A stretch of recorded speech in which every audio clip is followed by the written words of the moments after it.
Ahojky, vítejte u dnešního videa a dneska se podíváme na život Jindřicha VIII., který byl králem Anglie. A víte, co mě na těch osobnostech vždycky fascinuje ze všeho úplně nejvíc? Kolik toho reálně vždy stihnou za ten svůj život, protože Jindřich VIII.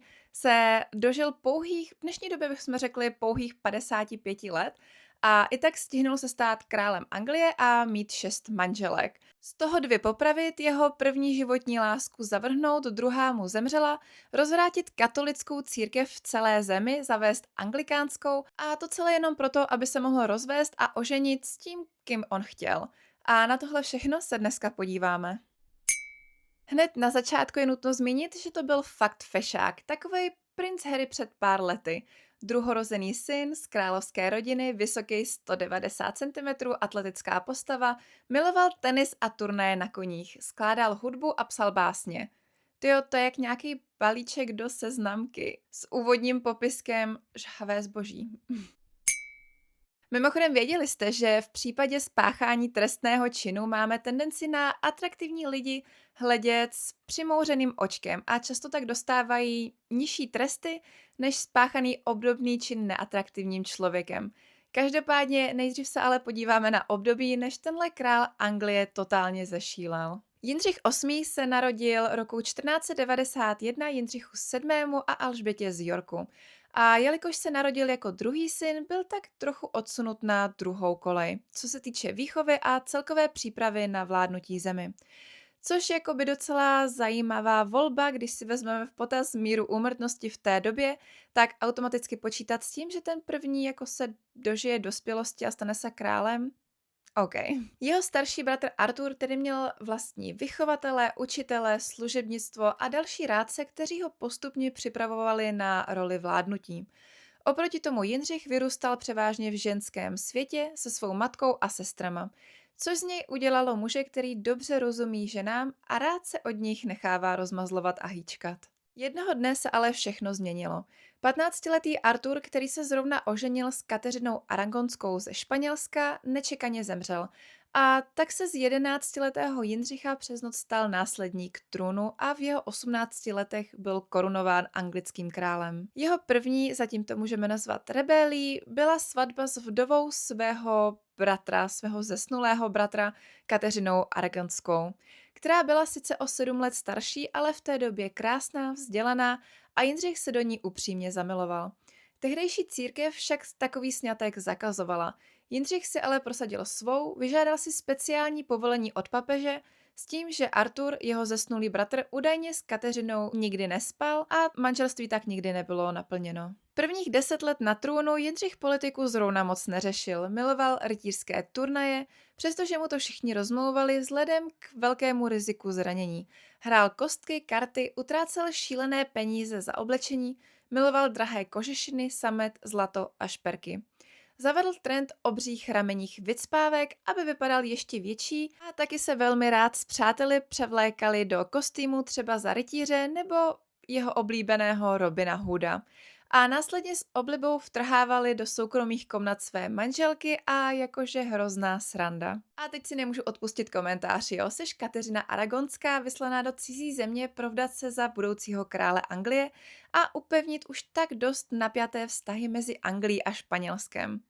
Tvůj první manžel ale zemřel, takže se ocitneš v dost nejisté situaci. Nakecáš tak všem, že jsi s prvním manželem ještě nespala a zneplatníš tak manželství, aby ses mohla provdat za nového a dokončit tak svou misi. Která vlastně ještě pokračuje, protože neschopnost porodit chlapce na místo holčičky byla tenkrát přisuzována ženě. No a do toho se váš týpeček převléká za Robina Hooda a pobíhá po hradě. Jakože pecka. Jindřich údajně Kateřinu miloval, ale věrnost mu moc nic neříkala a často jí zahýbal, obzvlášť v době, kdy byla těhotná. Jakože manžel roku. Manželka číslo 2. Anna Bolejnová. Nebyla jako ostatní dívky u dvora, získala vzdělání a šarm ve Francii, uměla flirtovat, měla neskutečné charisma a hlavně měla plán. Poté, co si Jindřich udělal z její sestry milenku, začal jevit zájem i o Anu. Ta si ale řekla všechno nebo nic. Anna byla přesvědčená, že neporodí pouze dalšího levobočka, ale že dá Anglii následníka trůnu. Kateřina, jeho současná manželka, již bohužel stárla. Sice porodila zdravou holčičku, ale všechna ostatní těhotenství bohužel skončila tragicky. A Jindřich tak začal rychle hledat nějaké náhradní řešení, které viděl právě v Aně. Potřeboval však pořešit svoji současnou manželku Kateřinu. Souhlas k rozvodu mu samozřejmě papež ale nechtěl jen tak udělit. Jindřich se tak rozhodl vyřešit situaci po svém. Odtrhl celou Anglii od katolické církve, založil anglikánskou církev, prohlásil se za nejvýše postaveného a rozvedl se sám. Jakože, proč ne? Hned na to se tedy oženil s Annou Bolejnovou, která v zápětí otěhotněla. A přestože mu všichni astrologové slibovali chlapce, narodila se holčička, ze které se mimochodem vyklubala Alžběta I., o které už mám video na mém kanále, takže nezapomeňte se potom podívat. Aně se následně podařilo ještě několikrát otěhotnět, ale všechna ostatní těhotenství skončila potratem. Velká láska a vášeň se tak brzo stala nenávistí. Když Jindřichovi došlo, že mu Anna chlapce nedá, potřeboval opět nějaké rychlé řešení. A nenapadlo ho nic lepšího, než jí obvinit z cizoložství, nechat jí popravit a porozhlédnout se po nějaké nové manželce. Manželka číslo 3. Pouhých 11 dní po popravě Anny Bolejnové Jindřich nezaválel a oženil se s Janou Sajmurovou, která byla úplným opakem Anny. Zatímco Anna byla hádavá a míchala se často do politiky a náboženství, Jana se držela zpátky, byla tichá, milá a plnila všechna přání krále. Brzy otěhotněla a dala králi tak vytouženého syna. Jindřich byl v 7. nebi. Oslavy v Londýně trvaly několik dní, bohužel ale ne na dlouho. Chvíli po porodu dostala Jana poporodní infekci, které byly tenkrát v celku časté a bohužel zemřela. Jindřicha to ku podivu naprosto zlomilo. Několik měsíců držel smutek a přestože se po Janě oženil ještě 3krát, do konce života o ní mluvil jako o jediné královně a na jeho přání se vedle ní i nechal pochovat. Po smrti Jany byl král zdrcen a přestože měl konečně tak vytouženého syna a následníka trůnu, chtěl si to i tak raději pojistit dalším. Takže, jak se říká, není čas ztrácet čas a Jindřich chtěl další manželku. Manželka číslo 4, která jako jediná vyhrála jackpot. Hned vám to vysvětlím. Volba padla na Annu Klevskou z německého klevského vévodství. Sňatek s Annou domluvil Jindřichův hlavní rádce Thomas Cromwell, který hledal vhodnou volbu v protestantské Evropě, aby vytvořil spojenectví proti katolické Francii a svaté říši římské. Anna měla mladší sestru Amálii, no a jelikož si Jindřich nemohl jen tak vyrazit na randičko a omrknout nabídku, vyslal svého dvorního malíře Hance, aby sestry velmi pečlivě namaloval a rozhodně nic nepřikrášloval. Malíř namaloval Annu v nádherných šatech s velmi klidným symetrickým obličejem. Jindřich se do obrazu ihned zamiloval a i na základě doporučení svého rádce podepsal svatební smlouvu. Když Anna dorazila do Anglie, Jindřich byl plný romantických představ a rozhodl se jí tak v převleku, ano, je to tady zase, já jenom doufám, že se nepřevlekl za Robina Hooda. Každopádně rozhodl se v převleku jí překvapit v jejich soukromých komnatách, kam vtrhl bez ohlášení a pokusil se jí políbit. Anna ale vůbec netušila, o koho se jedná a neuměla anglicky, takže byla z celé téhle situace zmatená a reagovala chladně, odtažitě a vyděšeně. Jindřich, který byl zvyklý na neustálý obdiv, tohle jednání zaskočilo a urazilo. Vrátil se do Londýna a zuřil, s tím, že se mu Anna vůbec nelíbí a chce svatbu okamžitě zrušit. Nemohl ale riskovat válku a tak se z donucení o pár dní později konala svatba. O svatební noci se však nic nestalo a svazek tak nebyl nikdy naplněn. Jindřich si ráno stěžoval Cromwellovi, že ho Anna nijak nepřitahuje, nevzrušuje a nemohl tak dokončit věc.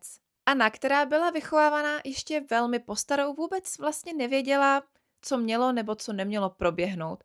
Ráno vyprávěla dvorním dámám, že je král velmi milý. Před spaní přijde, políbí na čelo a ráno udělá to stejné. Neměla tak vůbec tušení, že se něco děje. Jindřich začal velmi rychle hledat, jak z celé téhle situace ven a díky bohu poprava nebyla na pořadníku dne. Po necelých 6 měsících nechal Annu přestěhovat na venkov a zahájil proces anulace. Anna ukázala velkou politickou inteligenci, věděla, jak skončila Anna Bolejnová a rozhodla se Jindřichovi vůbec neodporovat. S anulací okamžitě pokorně souhlasila. Jindřich byl tak nadšený a vděčný, že z ní udělal jednoho z nejbohatších lidí v Anglii. Jmenoval ji milovanou královou sestrou, což je takový ofiko neofiko titul. V podstatě v takové pomyslné hierarchii zaujímala místo hned po nové královně a po jeho dcerách. Také jí daroval několik zámků a panství. A ještě dostala obrovskou rentu 4000 liber. V přepočtu na dnešní poměry je to něco, jako kdybyste dostali 1 miliardu korun na účet a tomuhle, dámy a pánové, já říkám jackpot. Anna zůstala do konce života v Anglii, žila v luxusu a nezávislosti, kterou jí mohla většina tehdejší žen jen závidět. S Jindřichem vycházela skvěle, občas spolu večeřeli a velmi se zblížila i s jeho dětmi. Přežila Jindřicha, všechny jeho ostatní manželky a i jeho syna Eduarda. Zemřela až za vlády Marie I. v roce 1557 jako uznávaná a bohatá žena. Jediný, kdo na to tak trochu doplatil, byl Thomas Cromwell. Ten, co celou svatbu zařizoval. Jindřich mu to nikdy neodpustil a to by nebylo Jindřicha Jindřichem, kdyby ho nechal popravit. A tak se i stalo. Manželka číslo 5, takže už se pomalu blížíme. Jindřich stále neměl náhradního dědice a tak se zakoukal do mladičké Kateřiny Havardové. Kateřina pocházela z chudšího, ale velmi vlivného rodu. Jelikož její otec měl finanční problémy, poslali Kateřinu na výchovu k její nevlastní babičce do sice luxusního velkého sídla, ale bohužel s velkým nedostatkem dohledu nad Kateřinou. V Katčiných ložnicích se tak po večerech scházeli mladí šlechtici a služebnictvo. Kateřina zde prožila 2 zásadní románky, na které později velmi doplatila. Když bylo Kateřině kolem 17 let, její ambiciozní strýc jí zajistil místo dvorní dámy. Její rod okamžitě vycítil příležitost u již tak starého krále. Věděli, že je Jindřich zklamaný ze své předchozí manželky, unavený, trpí depresemi a bolestmi ze zraněné nohy. Nastrčili mu tak do cesty mladičkou Katku, která bujela krásou a životem.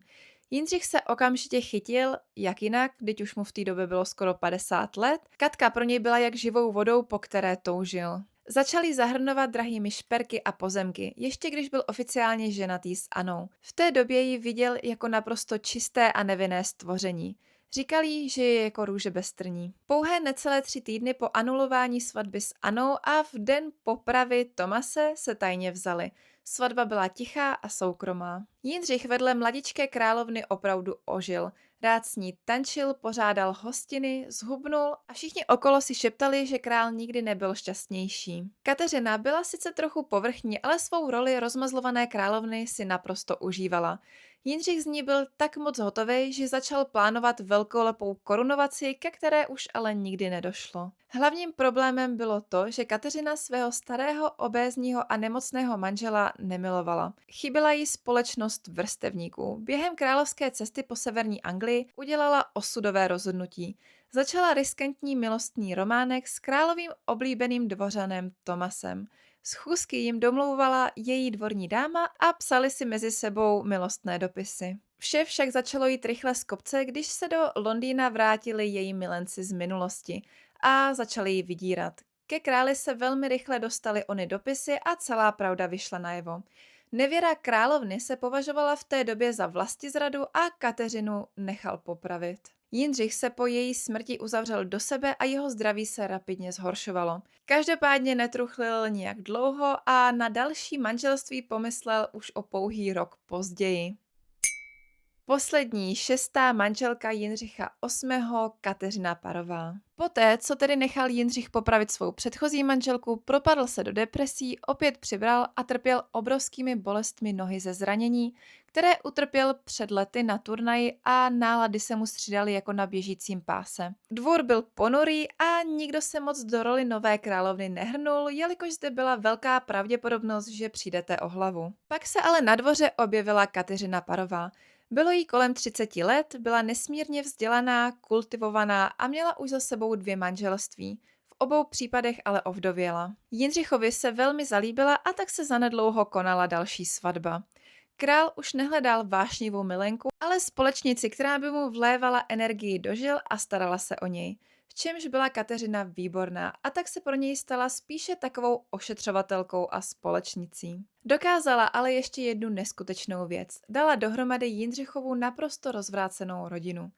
Všechny jeho 3 děti, Marii, Alžbětu i malého Edvarda, přivedla zpátky ke dvoru, starala se o ně jako máma a hlavně donutila Jindřicha přepsat závěť a vrátila oběma dcerám právo na trůn. Což, jak víme, později zásadně změnilo celé dějiny Anglie. Po necelých 4 letech od svatby nemocný a protivný král umírá, nechal po sobě prázdnou pokladnu a nábožensky rozpolcenou zemi. Tak jo, doufám, že se vám dnešní video líbilo, že jste se dozvěděli i třeba něco nového a uvidíme se u dalšího. Mějte se hezky.